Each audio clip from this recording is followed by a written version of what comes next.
Well, we are seeing futures now turn a little bit weaker this morning. It has been a choppy week for stocks with the sell-off in tech earlier in the week and then a bit of a recovery.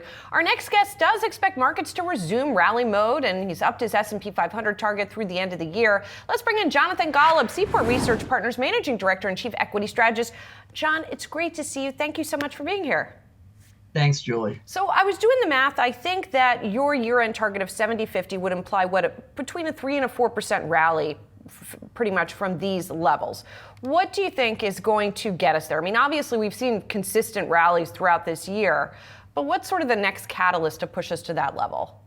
You know, Julie, I'm looking at the screen and you have our year-end 26 target, which I think is so much more important because we only have about 7 or 8 weeks left in this calendar year. And obviously a little bit of noise can move things. But if we look towards the next, let's say 14 months, as opposed to the next 6 or 8 weeks, it's going to be earnings. The earnings have been incredibly powerful. The market is expecting another double-digit year, about 13 or 14% earnings growth.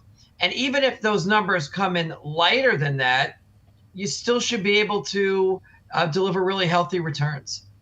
And it's been a little bit confounding, right? In the face of all of this sort of macro stuff and noise that we've been talking about, whether it be the shutdown or the tariffs or, whatever has been thrown at this market, you look through that and you look at these earnings, and as you say, they've held up well. What is going on? Is that basically that this is all the tech and AI trade and that the earnings strength, a lot of it's coming from there? I think, Julie, there's 2 ways of looking at this. If we look at it in terms of earnings growth, then you have a situation where tech companies are growing somewhere year over year, something like 27, 28%.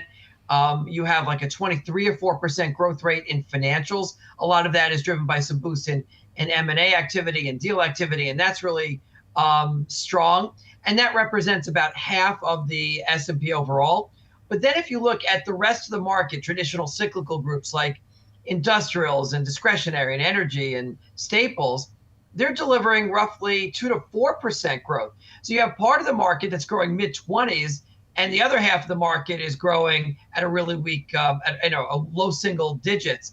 But if you look at the health of earnings season, the way that we measure it, and if you think about institutional clients and the way that they would look at it, did companies beat expectations, for companies this quarter? And companies are beating by 9%. Now, it's typical that companies beat lowered estimates and they beat by 4% or 5%, but a 9% earnings surprise is an insanely strong number. And revenues, the top line is beating by 2%. And typically that's much lower. So this is really healthy from a surprise perspective across basically every single sector, but the growth rates are really bifurcated. So, and do you worry at all, because it sounds like you think that the growth part of it has fundamental underpinnings. Do you worry at all about this whole debate about speculation in this market and whether things have gotten a little bit too far in terms of valuations in some areas of the market? I think that there's a mistake that investors make, that when the market goes up, they naturally assume that things are more expensive. If you look over the let's say the year to date, and you look at the broad suite of tech companies, they're up something in the ballpark of 26 or 27%. About 22% of that is earnings. So the amount that's coming from an increase in valuations is really small. And so I really think that we're not calibrating. The reason the overall market looks expensive is because the portion of the market in tech and high PE stocks is going up, not because the PEs of individual companies is getting higher. It's a mix issue where the market is becoming more growthy, more tech oriented, and therefore it has a higher PE, but not that the individual companies are problematic. If you look at these tech companies and I'm talking about, the larger names, the NVIDIAs and the Oracles and the, that whole basket of large cap tech companies, for the most part, their PE multiples are lower today than they were 2 years ago. And that is not the way that it's being portrayed in the media or in the general conversation. So if you are looking at this bifurcated market, do you want to buy the whole S&P 500, or do you really want to overweight the groups that are doing better on an earnings basis?